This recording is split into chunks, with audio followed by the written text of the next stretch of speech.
किसी प्रत्यक्ष रूप से गुरु का रहना ही श्री कृष्ण का रहना है। जितना हमने इस भाव को समझा और जाना, वह भाव ऐसे प्रकट होता है कि जैसे सूर्य है, सूर्य प्रत्यक्ष देव है और भगवान का ही एक स्वरूप माना गया है। सूर्य अपनी किरणों से इस प्रकृति का स्पर्श करते हैं। आज जो सूर्य है अपनी किरणों से प्रकृति का स्पर्श करते हैं। और वह किरणें कौन है? वह किरणें ये संप्रदाय स्वरूप महज्जन, महात्मजन, यही तो किरणें हैं जिनसे सूर्य, श्री कृष्ण सूर्य स्वरूप होके हम सबका स्पर्श करते हैं। उन किरणों के माध्यम से, गुरुओं के माध्यम से। तो श्री कृष्ण सूर्य के समान है और जो गुरु हुए हमारे, संप्रदाय चल रहे हैं, ये उनकी किरणों के समान है जो हमें स्पर्श करते जाते हैं। यह तो एक भाव हुआ। अब दूसरा भाव यह प्रकट होता है कि एक बहुत बड़ा श्लोक जिसके सामने किसी भी संप्रदाय में हम चले जाएं, चाहे से किसी भी संप्रदाय का हो, अमुक किसी का भी शिष्य हो, परंतु जब ये श्लोक बोला जाता है जो मैंने सबसे पहले यहाँ बोला कि गुरुर ब्रह्मा गुरुर विष्णु गुरुर्देवो महेश्वरा गुरु साक्षात परम ब्रह्म तस्मै श्री गुरुदेव नमः। तो जब यह श्लोक किसी के भी कर्णों में पड़ता है तो आज मैं ये मानता हूँ कि किसी भी संप्रदाय का, किसी भी प्रकार का कोई भी शिष्य हो, अमुक कोई भी गुरु हो, परंतु उसके कान खड़े हो जाएंगे, उसका अपने आप आदर का भाव आ जाएगा इस श्लोक के पीछे। ऐसा क्यों? ऐसा इसलिए हुआ कि मैंने जितना इसके बारे में थोड़ा सोचा और विचारा, मैंने पहले इसका अध्ययन किया कि ये श्लोक आया कहाँ से।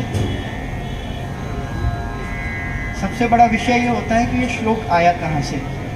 माना जाता है कि स्कंद पुराण से ये श्लोक आया, स्वयं व्यास ने लिखा, परंतु उसमें भी ये है, वह आया कहाँ से है, उसका उत्पादन कहाँ से हुआ, वो निकला कहाँ से, ये अभी तक किसी को पता नहीं पता पड़ा। मैंने भी बड़ा सर्च किया, आप भी सर्च करिए, आजकल तो गूगल बाबा बहुत जिंदाबाद है, आप सर्च करिए, नहीं मिला, मुझे भी नहीं मिला। बस ये मिला कि स्कंद पुराण में यह श्लोक है। अब चर्चा ये हुई और सोचने का विषय आ गया कि यह लिखा किसने। तो जहाँ तक मेरी मति गई, मैंने तो ऐसा ही विचार किया कि यह श्लोक स्वयं नारायण ने ही लिखा होगा, श्री कृष्ण ही लिख के गए हों, गोविंद ही यह श्लोक लिखे हों। अब वो कैसे? जब गुरु गोविंद के बारे में लिखते हैं, गुरु गोविंद के बारे में लिखते हैं, तो क्या गोविंद गुरु के बारे में नहीं लिखेंगे जो गोविंद तक पहुंचा रहे हैं? जब भक्त भगवान के बारे में लिखता है, भगवान की रचनाएं जो हैं, भगवान के चरित्र जो हैं, भक्तों ने ही तो लिखे, गुरुओं ने ही तो लिखे हैं। तो ये जो इतनी बड़ी महत रचना है, इतना बड़ा श्लोक है कि आज किसी भी प्रकार के संप्रदाय में हम चले जाएं, परंतु सब इसके आगे नतमस्तक हैं। तो स्वयं गोविंद ने ही ये श्लोक लिखा हो, ऐसी भावना प्रकट हुई। तो फिर मैंने इस पे थोड़ी सी अपना विषय समझ के इस पे और आगे अध्ययन किया कि ऐसा क्यों माना गया। सबसे पहला भाव ये आ जाता है कि गुरुर ब्रह्मा, गुरु को ब्रह्म स्वरूप माना। तो क्यों माना गुरु को ब्रह्म स्वरूप? ऐसा क्या है कि गुरु को ब्रह्म स्वरूप माना? तो सूत्र ये निकल के आया उसमें से कि गुरु ब्रह्म स्वरूप ऐसे हो जाते हैं कि ब्रह्मा क्या करते हैं? ब्रह्मा जगत की सृष्टि करते हैं, ये हम सब जानते हैं, हमें सबको पता है कि ब्रह्मा जगत की सृष्टि करते हैं। तो गुरु का जब आपके जीवन में पदार्पण होता है, गुरु आपके जीवन में जब प्रवेश करते हैं, तो आपके जीवन में वह अध्यात्म की सृष्टि करते हैं। इसलिए गुरु को ब्रह्म स्वरूप माना गया। साधारण मनुष्य थे, बिल्कुल साधारण थे, और जब आपके जीवन में गुरुदेव का प्रवेश हुआ, तो सबसे पहले क्या हुआ? सबसे पहले सिर्फ यही हुआ कि आपके मन में आध्यात्म की सृष्टि हुई। अध्यात्म आपके मन में प्रवेश कर गया। अब चलो, ये पहली बात हो गई, ये स्पर्श हो गया, ये स्पष्ट हो गया कि आध्यात्म का हमारे अंदर स्पर्श हो चुका है। अब ब्रह्मा क्या करते हैं? ब्रह्मा के 4 मुख हैं, चतुर्मुखी हैं ब्रह्मा। तो गुरुदेव उन चतुर्मुखी ब्रह्मा स्वरूप में सबसे पहले मुख से हमें क्या देते हैं? तो हमें सबसे पहले मंत्र देते हैं। सबसे पहला विचार, सबसे पहले मंत्र देते हैं। मंत्र देते हैं तभी हम उस धरा पे आगे बढ़ पाते हैं। अध्यात्म के मंत्र देते हैं लोग, और जब मंत्र मिलता है तो वाल्मीकि भय ब्रह्म समाना। जब मंत्र मिल जाता है तो वाल्मीकि जिन्हें नारद ने मंत्र दिया वो भी ब्रह्म समान हो जाते हैं। सबसे पहले गुरु ने हमें मंत्र दिया। फिर दूसरा विषय उठता है कि दूसरा मुख से क्या करते हैं? तो गुरु जब ब्रह्म स्वरूप में होते हैं तो दूसरे मुख से आपको ग्रंथ देते हैं। आज से पहले आपके पास में ग्रंथ थे, दीक्षा नहीं ली थी आपने, ग्रंथ थे, परंतु उनका फल नहीं था। ग्रंथ बहुत थे, पर ग्रंथ का आपके जीवन में तभी पदार्पण हुआ जब गुरुदेव ने आपको ग्रंथ दिया। आपके पास भी, हमारे पास भी कई ग्रंथ हैं जो गुरुदेव के द्वारा दिए गए हैं, जिन्हें आप रोज पाठ करते हैं। तो आपको क्या दिया? ग्रंथ दिया। गुरु रूपी ब्रह्मा ने आपको ग्रंथ दिया है। तीसरा और सबसे प्रमुख जो मेरे सामने विषय आया कि गुरु क्या देते हैं आपको? गुरु आपको इष्ट देते हैं। गुरु जब ब्रह्म स्वरूप में हुए तो आपको इष्ट दिया। अभी से पहले आप भटकाव में थे, इधर जा रहे थे, उधर जा रहे थे, पता नहीं कहाँ कहाँ हम घूम रहे थे। ऐसा ही था, पता नहीं किन किन देवी देवताओं के हम भूख लगा रहे थे, क्या कर रहे थे। परंतु वह ब्रज में एक कहावत है ना कि 7 मामा का भांजा घर भूखा ही वापस आता है। एक मामी के पास गया तो सबसे पहले मामी के पास जाने पे बोला कि अरे बताइए कैसे आए हो? अरे भांजे बड़े दिन बाद आए, कैसे आए हो? तो मैं तो आपके दर्शन करने आया था, अब छोटे मामा के पास जा रहा हूँ। तो पास में बैठा मामा बोल देता है कि अरे रहने दे, जब वो अंदर जा रही है चाय कॉफी लेने की, नहीं रहने दे, अभी छोटे के पास जा रहा हूँ। फिर आगे जाएगा, छोटे के पास चला जाएगा, रोक देगा कि अरे अभी जाके आया है। तो ऐसे करते करते 7 मामाओं का भांजा भाई घर वापस ही लौटता है, वो भी भूखा ही लौटेगा। तो गुरुदेव ने हमें क्या दिया? हमें इष्ट दिया, एक निष्ठा दी कि एक निष्ठ एक नाव पे सवार हो जाइए। आपको भटकाव की जरूरत नहीं है। 2 नावों में पैर रखेंगे तो डूबेंगे, क्या पता पार लग जाए, पर फिर भी साइंटिफिकली तो देखा जाए तो डूबेंगे, सभी जानते हैं। तो हमें इष्ट दिया। एक बड़ी ही अच्छी चर्चा है कि जब श्री कृष्ण के समक्ष दुर्योधन और अर्जुन गए, जब महाभारत का युद्ध स्थापित हो गया कि अब होना ही है, तो नारायणी सेना के लिए बड़ा ही दुर्योधन के मन में था कि मैं तो जीतूंगा, नारायणी सेना ले लूं, कृष्ण के पास जाऊंगा। सहायता के लिए सब जगह जा रहे थे, तो कृष्ण के पास भी गए। तो आप और हम सब जानते हैं कि उस समय उस विषय में क्या हुआ। उस विषय में यही हुआ था कि अर्जुन ने श्री कृष्ण को ले लिया और दुर्योधन ने उनसे नारायणी सेना मान ली। और आगे का आप सब जानते हैं क्या हुआ। परंतु उस भाव को देखेंगे कि क्या मिला उसमें। उसका भाव ये है कि अर्जुन ने एक को चुना, अर्जुन ने सिर्फ एक को चुना था और दुर्योधन ने असंख्य जीरो चुने, असंख्य शून्यों को चुना दुर्योधन ने, और अर्जुन ने एक को चुना। अब जरा गणित दौड़ाइए कि जब एक जीरो के आगे लगता है तो उससे संख्या बदल देती है, और जब जीरो के पीछे लग जाता है कोई मतलब नहीं है उसका। तो उसने एक को चुन लिया तो सारा युद्ध उसके पास में आ गया, इष्ट को चुन लिया। तो गुरु जब ब्रह्म स्वरूप में हमारे बीच में विराजमान होते हैं तो वो हमें इष्ट देते हैं। से चतुर्मुख से जब ब्रह्म स्वरूप गुरुदेव विराजमान होते हैं तो हमें धाम देते हैं। गुरु हमें धाम देते हैं।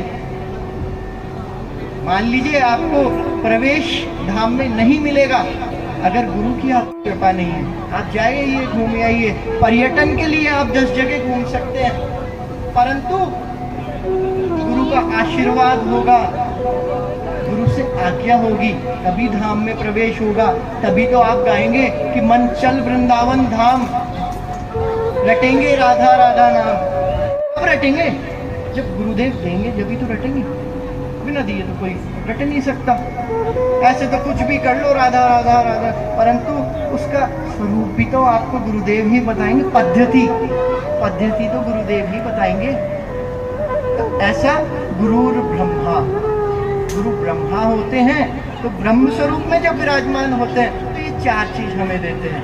सृष्टि करके हमें सबसे पहले अध्यात्म देते हैं, और फिर उसके बाद में मंत्र देंगे, हमें ग्रंथ देंगे, हमें इष्ट देंगे, और फिर हमें धाम में प्रवेश मिलेगा। ये उन्हीं की आज्ञा से, ये ब्रह्म स्वरूप है। इससे आगे सृष्टि होती है, सूत्र आगे चलता है तो गुरुदेव विष्णु स्वरूप विराजमान हो जाते हैं इस सूत्र में। गुरुर विष्णु, विष्णु कैसे हुए? मेरे मन में भाव जगा कि विष्णु कैसे मानना। आप विचार करिए इस बात का कि विष्णु कैसे हुए। नारायण सदा लेटे रहते हैं और लक्ष्मी उनके चरण दबाती है। लक्ष्मी आधीन है नारायण के साथ है। ऐसा ही है, लक्ष्मी उनके साथ चलती है, पीछे पीछे चलती है।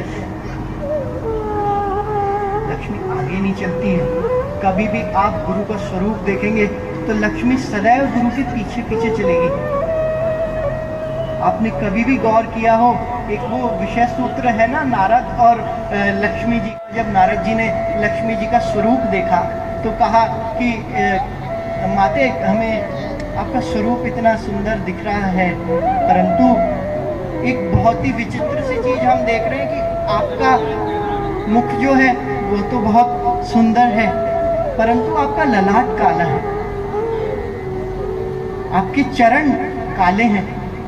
ये सब आप जानते हैं, आप सुन चुके हैं, हम आप सब बड़ी बड़ी कथाएं सुन चुके हैं। तो उसमें लक्ष्मी जी ने यही तो कहा था कि दुनिया मेरे चरणों पे अपने सर रखती है, सर रगड़ती है, इसलिए मेरे चरण काले हैं, और मैं संतों के चरणों में अपने सर को रगड़ती हूँ, इसलिए मेरा मस्तक काला है, इसलिए वह काला पड़ गया है। आप कभी भी देखिए हमारे गुरुदेव के बारे में, इन सब सूत्रों को साथ लेके एक बार चिंतन करिए कि जब गुरुदेव हमारे सामने विराजमान हुआ करते थे तो हमने तो प्रत्यक्ष देखा है कि पास में भंडार लग जाया करता था, कोई किसी से मांगने नहीं जाता था, परंतु भंडार लग जाया करता था। तो लक्ष्मी विष्णु के पीछे है, वो विष्णु स्वरूप में है, वो वहाँ विष्णु स्वरूप में माना गया है। अब विष्णु कैसे स्वरूप बना?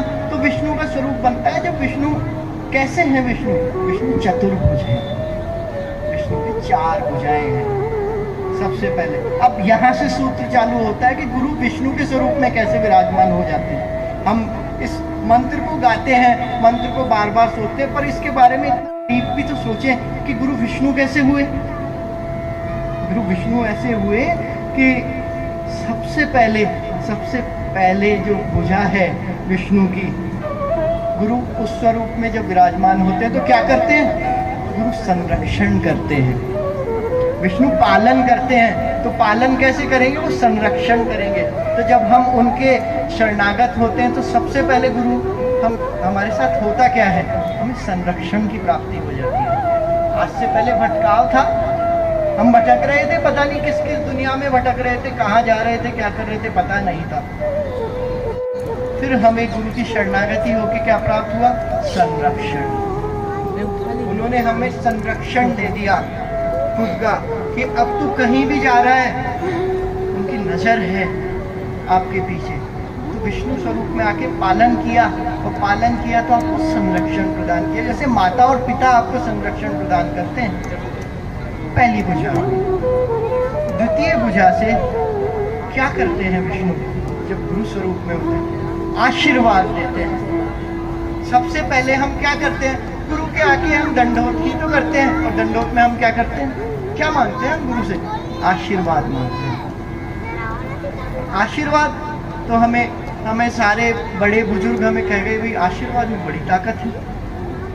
ऐसे ऐसे काम जो किसी के नहीं होते वो आशीर्वाद से हो जाते हैं, जो ना होने वाले कार्य होते हैं वो आशीर्वाद से होते हैं। इसलिए जब विष्णु स्वरूप में गुरु विराजमान होते हैं तो आशीर्वाद देते हैं। तृतीय भुजा, तृतीय भुजा में क्या होता है? गुरु वचन देते हैं। हम गुरुजी से क्या मांगते थे? प्रवचन, वचन, कथा सुनाते हैं, और उस कथा से क्या होता है? क्या होता है उस कथा से? कथा से प्रवेश मिलता है, मार्ग मिलता है, उस पथ पे जाने का आपको संबल मिलता है। इसलिए गुरु विष्णु स्वरूप में आपको वचन देते हैं, प्रवचन करते हैं, कि आपको उसको मार्ग का आप में संबल मिले, आप आगे बढ़े उस मार्ग में, आपको पता लगे कि और भक्त कैसे बढ़े हैं, ऐसे मार्ग में आगे बढ़े। चतुर्थ भुजा, चतुर्थ भुजा से क्या करते हैं विष्णु स्वरूप में?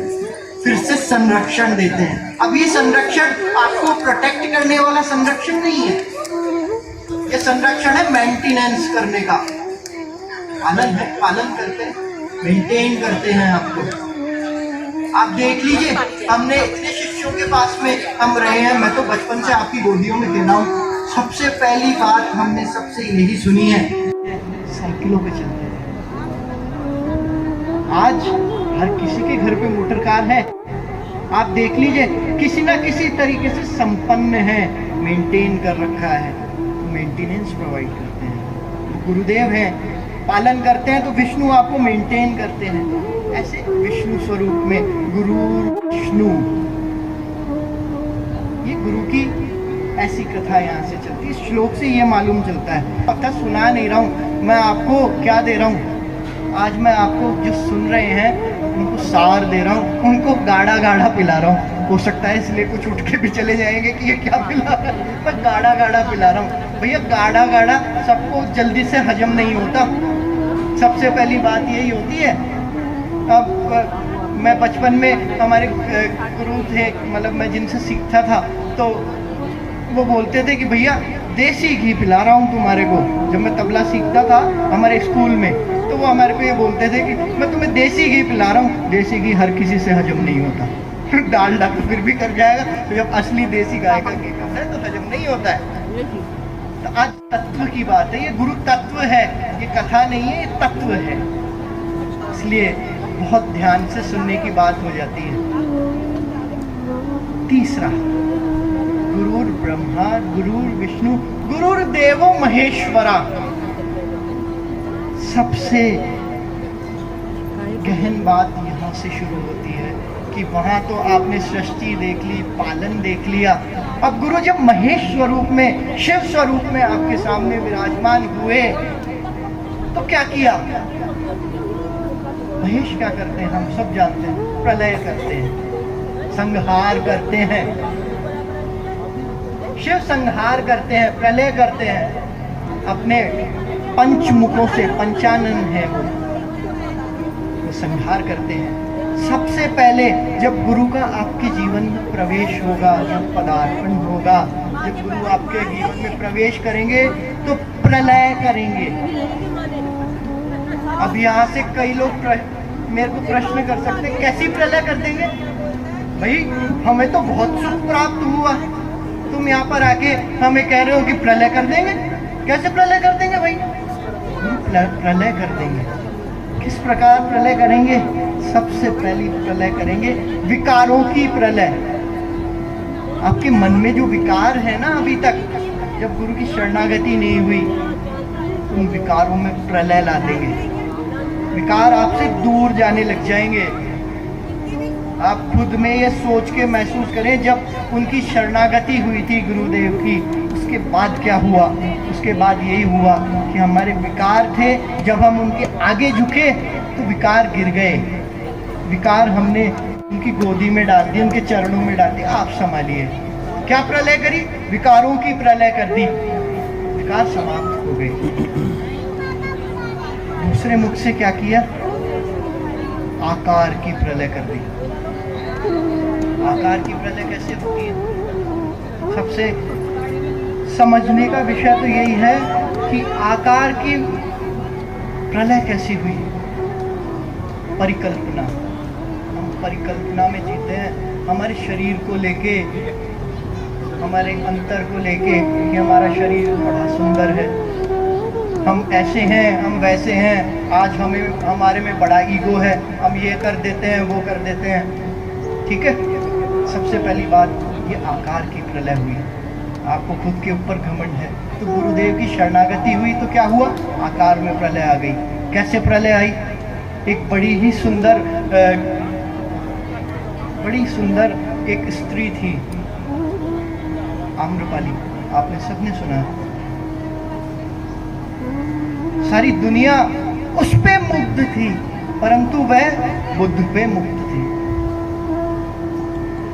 बुद्ध को जब देखा तो आम्रपाली ने कहा कि सारी दुनिया मेरे पीछे है, मेरे स्वरूप के पीछे है,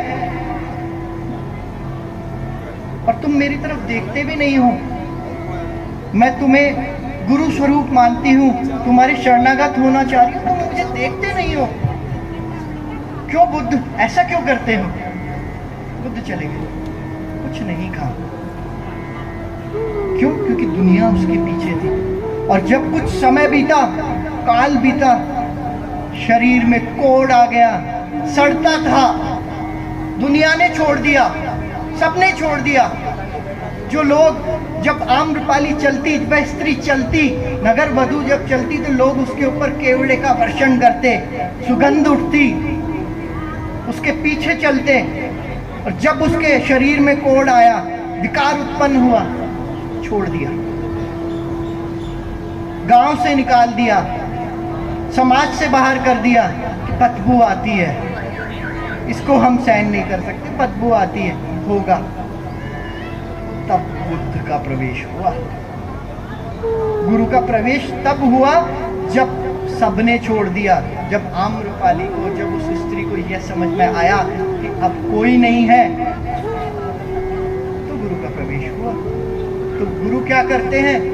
आकार की प्रलय ला देते हैं। सबसे पहले आपका मैं चला जाता है।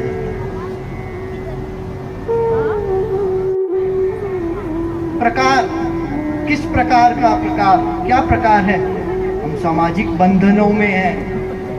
समाज का प्रकार है, कई प्रकार के हैं, अलग अलग सामाजिक रीतियां हैं, वर्ण हैं, संस्कार हैं, अलग अलग प्रकार के हैं। उन प्रकारों की प्रलय होती है सबसे पहले जब गुरु का आपके जीवन में प्रवेश होता है। सब छूट जाता है। यहाँ बैठे हैं, ये बैठे हैं संत, पूछिए इनसे, सब छूट गया। जब प्रकार की प्रलय हुई, तो गुरु प्रकार की प्रलय करते हैं। और चतुर्थ मुख में जब गुरु प्रवेश करते हैं तो व्यवहार की प्रलय कर देते हैं। व्यवहार मंगाते हैं। हम सब एक दूसरे से, जब हम कहीं नहीं होते, जब समाज में होते, व्यवहार निभा रहे हैं। साहब ऐसा तो करना ही पड़ेगा, ऐसा तो हमें करना ही पड़ेगा, आज नहीं करेंगे तो साहब समाज बुरा मान जाएगा, क्या होगा पता नहीं, हमारे बच्चे हैं, हमारे ये हैं, वो है। सबसे पहले व्यवहार की प्रलय होती है। हमने देखा है, हमारे जो ये आपके सामने बुजुर्ग बैठे हैं ना, ये जो कीर्तन करते थे, हमने देखा है इनको, देखा है अपनी आंखों से। व्यवहार की प्रलय, कैसी प्रलय है व्यवहार की? सब कुछ छोड़ के होंगे समाज, होगा व्यवहार। पहले जब गुरु ने मार्ग दिखा दिया ना कि नहीं ऐसे चलना है, कीर्तन करना है, कीर्तन को अपना प्राण मानना है, बस फिर गुरु की आज्ञा है, उसके पीछे पीछे चल रहे हैं, सब व्यवहार छूट जाता है, व्यवहार की प्रलय लाते हैं। मैं आपको वो बताता जा रहा हूं जो आपके साथ बीत चुका है, आपको भान आएगा कि क्या हो रहा है। व्यवहार की प्रलय ला दी, और सबसे अंत में उस पंचानंद स्वरूप महेश जो प्रलयंकर है, जो गुरु समान हमारे सामने विराजित है, वो क्या करते हैं? अंत में संस्कार की प्रलय ला देते हैं। अब भाई संस्कार की प्रलय का हमारे सामने प्रश्न उठ सकता है।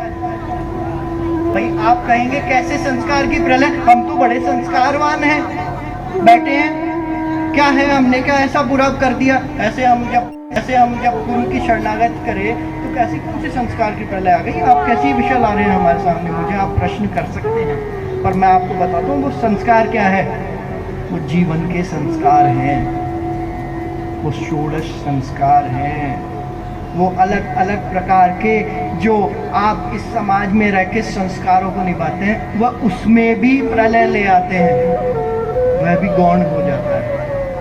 एक समय पे जाता है कि वह भी गौण हो जाता है जब गुरु की कृपा होती है आपके ऊपर, वो उससे ऊपर उठा देते हैं आपको। देख लीजिए आप गुरु की शरणागति, हमारे महंत जी महाराज, बड़े बड़े संत विरक्त, क्या हुआ? संस्कारों की प्रलय हो गई, आपसे हमसे सबसे ऊपर उठ गए। जीवित अपना श्राद्ध कर्म कर चुके हैं, सब कुछ कर चुके हैं, आप कर सकते हैं? गुरुदेव यह लाते हैं संस्कारों के प्रलय।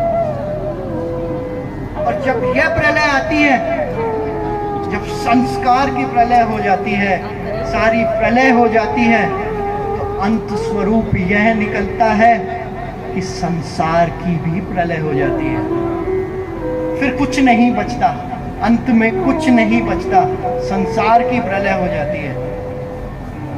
हमने देखा है, महसूस किया है, अभी कुछ समय पहले ही हमारे साथ ऐसा हुआ, हमारे घर में ही कुछ ऐसा हुआ। वरिष्ठ थे हमारे, जब गए तो हमने उसके पीछे विचार भी किया कि हमें सिर्फ 2020 में उनके द्वारा सिर्फ 2 ही वचन निकलते थे, आपके सबके गुरु, बड़े गुरु भाई। जब गए, जब सबसे पहला उनके हृदय को आघात हुआ, हार्ट अटैक हुआ, तो 2020 में जब वह वापस आए उससे उभर के, मैं कोई महिमा मंडन नहीं कर रहा हूँ इसका, क्योंकि पर मैं कुछ विषय छू रहा हूँ कि मेरा विषय कैसे पूर्ण हुआ, कि जब वो गए और फिर वापस वहाँ से अस्पताल से वापस आए, तो उस दिन से और उनके पलायन कर जाने के दिन तक सिर्फ एक विषय, एक बात कहा करते कि मुझे गुरु गोविंद ने बचाया, मुझे गुरु गोविंद ने बचाया, मुझे तो वो काम करना है जो वो कह गए, मुझे तो मेरा काम करना है, मुझे तो उन्होंने बचाया है। उनके शब्द कहूँ तो मैंने तो गुरु गोविंद बचाया छे, मैं तो यह जानू छू, बाकी मैं कहीं कौन जानू, वो बचाया छे। कैसे बचाया? हम भी सोचते कि चलो हाँ साहब गुरुजी हैं, कुछ भी कर सकते हैं, उन्होंने ही बचाया है, ठीक है। परंतु उनके जाने के बाद हमें समझ में आया, कैसे समझ में आया कि उनके कुछ कार्य थे, वह आप हम सब लोग जानते हैं कि वह पूर्ण करके गए। उसको विषय को ना छूते हुए एक ऐसी घटना हमेशा हमारे साथ घटी, सत्य घटना, कि एक बड़े ही विख्यात ज्योतिष की घटना हमेशा हमारे साथ घटी, सत्य घटना, कि एक बड़े ही विख्यात ज्योतिषाचार्य हैं। हमने उनसे पूछा उनके जाने के बाद कि ऐसा हुआ तो ये क्या पहले से प्रारंभ में था, क्या ऐसा होना था, यही समय था? तो उन्होंने कहा कि आप छोड़ दीजिए, इसके बारे में बात ही मत करिए। हमने पूछा क्यों, दबाव डाल के पूछा कि बताइए तो सही आपके मन में क्या है, आप तो पहले से देखते आ रहे हैं, जानते हैं। तो उन्होंने हमें कहा कि इनकी कुंडली, जन्म कुंडली तो 2 साल पहले ही समाप्त हो चुकी है ना। मैं वो विषय आपके सामने रख सकता था ना अब रख सकता हूँ। आप पूछ रहे हैं बड़ा बल देके, तो मैं बता रहा हूँ 2 साल पहले ही हो चुकी थी।